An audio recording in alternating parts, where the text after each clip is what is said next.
Ils s'appellent Jean-Yves et Thomas Le Drian. L'un est chef de la diplomatie française, l'autre homme d'affaires et son fils. Tous deux sont au cœur d'une enquête du mensuel Jeune Afrique. Elle concerne les pratiques du père et du fils dans la négociation de certains contrats en Afrique et au Moyen-Orient. Jean-Yves Le Drian a-t-il joué de ses réseaux pour favoriser les affaires de son fils et pour favoriser les intérêts de sa région, la Bretagne?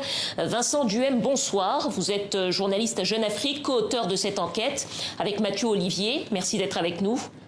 Bonsoir.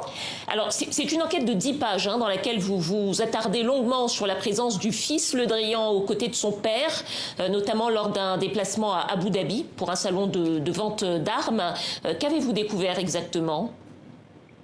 Alors, on s'est intéressé à Thomas Le Drian quand on a découvert effectivement sa présence à Abu Dhabi, à ce salon de l'armement. On a été un peu surpris et on s'est demandé ce qui justifiait sa présence auprès de son père.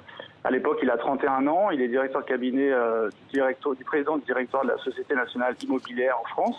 Et donc, c'est un déplacement qui n'a rien à voir avec ses fonctions professionnelles. Et on a été encore plus interpellés quand on s'est rendu compte que Jean-Yves Le Drian l'a présenté de manière directe au prince héritier d'Abu Dhabi. Après ça, on a découvert que Thomas Le Drian s'était lancé dans le conseil, dans un métier qu'on appelle apporteur d'affaires et qui tentait de s'implanter sur le continent africain et au Moyen-Orient. C'est devenu encore plus intéressant quand on a découvert qu'un de ses partenaires d'affaires se nommait Bernard Squarcini, qui est l'ancien patron de la direction centrale du renseignement intérieur en France, et que les deux hommes, ces derniers mois, approchent des sociétés françaises, souvent spécialisées dans le domaine de l'armement, des technologies de pointe, et elles leur proposent de faire la promotion de l'entreprise auprès de Jean-Yves Le Drian. Donc le fils de Jean-Yves Le Drian fait jouer ses réseaux, les réseaux de son père, pour favoriser son carnet d'adresses. Qu'est-ce que ça pose concrètement comme problème pour le fonctionnement général, puisqu'on n'est pas, je crois, dans un cas d'illégalité à proprement parler? Pour nous, ça pose un problème direct de transparence d'abord et de suspicion de conflit d'intérêts, puisqu'on est en droit de se demander quels intérêts défend Jean-Yves Le Drian, ceux de la France, ceux de la Bretagne quand il favorise l'entreprise bretonne, ou parfois ceux de son fils. On peut dire en tout cas que son fils, lui, joue des réseaux de son père pour ses intérêts personnels et que ça, c'est déjà un problème de moralité dans la vie publique et dans la vie politique. Vincent, vous mettez également en relief la façon dont Jean-Yves Le Drian jouerait de son réseau pour favoriser les entreprises de sa région d'origine, la Bretagne. Est-ce que vous avez des exemples? Je crois qu'il y a l'exemple avec une entreprise qu'on appelle Auberture. Oui, Auberture qui aujourd'hui fait partie d'Indemia, toujours une société française. Et on raconte les coulisses de l'attribution d'un marché au Mali en 2015, un marché qui a été passé sans appel d'offres et qui a été remporté par Auberture, le marché des passeports biométriques.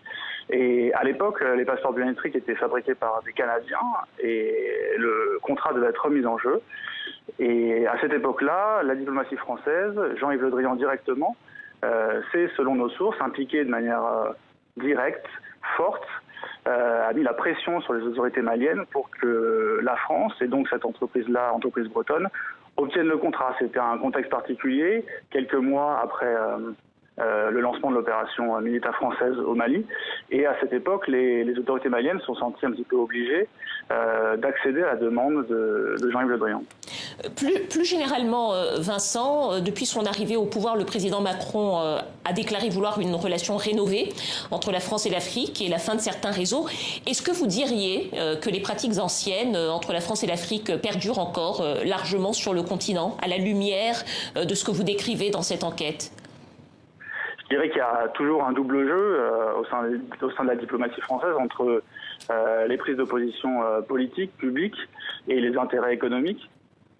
Et qu'aujourd'hui, oui, Jean-Yves Le Drian est plutôt un tenant de la ligne de soutenir les intérêts économiques de la France plutôt que défendre une certaine moralité politique. On l'a vu dans certaines de ses prises de position en privé sur certains sujets sensibles.